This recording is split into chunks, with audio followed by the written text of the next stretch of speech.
युरोपमध्ये एक छोटा निर्णय, पण त्याचा परिणाम थेट न्यूक्लिअर टेन्शनपर्यंत जाऊ शकतो. पोलंडमध्ये नाटोचे मिसाईल्स ठेवण्याचा विचार चालू आहे आणि रशिया त्याला जोरदार विरोध करत आहे. पण प्रश्न असा आहे की रशियाला याचा एवढा धोका का वाटतो? नमस्कार मित्रांनो, तुम्ही पाहत आहात जगात काय चाललंय. आज आपण समजून घेऊया की पोलंडमध्ये नाटोचे मिसाईल्स ठेवण्याच्या कल्पनेमुळे रशिया इतका अस्वस्थ का झाला आहे. सगळ्यात आधी थोडं जिओग्राफी समजून घेऊया. पोलंड हा देश नाटो अलायन्सचा सदस्य आहे आणि तो रशियाच्या अगदी जवळ आहे. पोलंडच्या सीमेजवळच रशियाचा कॅलिनिनग्रॅड रिजन आहे, जो एक महत्त्वाचा मिलिटरी हब मानला जातो.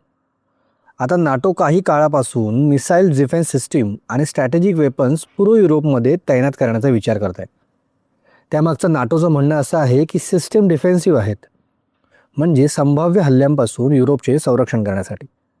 पण रशियाचा दृष्टिकोन थोडासा वेगळा आहे. रशियाच्या मध्ये जर नाटोचे ॲडव्हान्स मिसाईल्स पोलंडसारख्या देशात तैनात झाले तर ते रशियाच्या सीमेजवळ थेट मिलिटरी प्रेशर तयार करतात. कारण या मिसाईल्सची रेंज इतकी आहे की काही मिनिटात रशियाच्या महत्त्वाच्या शहरांपर्यंत पोहोचू शकतात.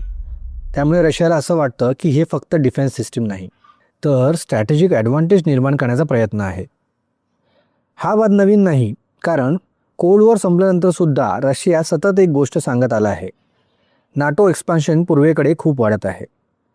1990च्या दशकात नाटोमध्ये अनेक ईस्टर्न युरोपियन देश सामील झाले आणि आता मिसाईल सिस्टीम जर पोलंडमध्ये आले तर रशियाला ते सिक्युरिटी थ्रेट वाटू लागतो.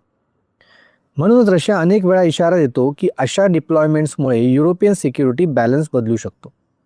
म्हणजे वरवर पाहिलं तर हा फक्त पोलंडमधील मिसाईल सिस्टीमचा विषय वाटतो, बरोबर? पण प्रत्यक्षात हा नाटो वर्सेस रशिया स्ट्रॅटेजिक रायव्हलरीचा एक भाग आहे. कारण मिलिटरी अलायन्स आणि मिसाईल डिप्लॉयमेंट्स फक्त एका देशावर परिणाम करत नाहीत, तर त्याचा परिणाम संपूर्ण युरोपियन सिक्युरिटी आर्किटेक्चरवर होतो. म्हणूनच आजचा प्रश्न फक्त एवढाच नाही की पोलंडमध्ये मिसाईल ठेवले जातील की नाही. खरा प्रश्न असा आहे, यामुळे युरोपमध्ये स्टेबिलिटी वाढेल की कोल्ड वॉरसारखा तणाव पुन्हा वाढेल?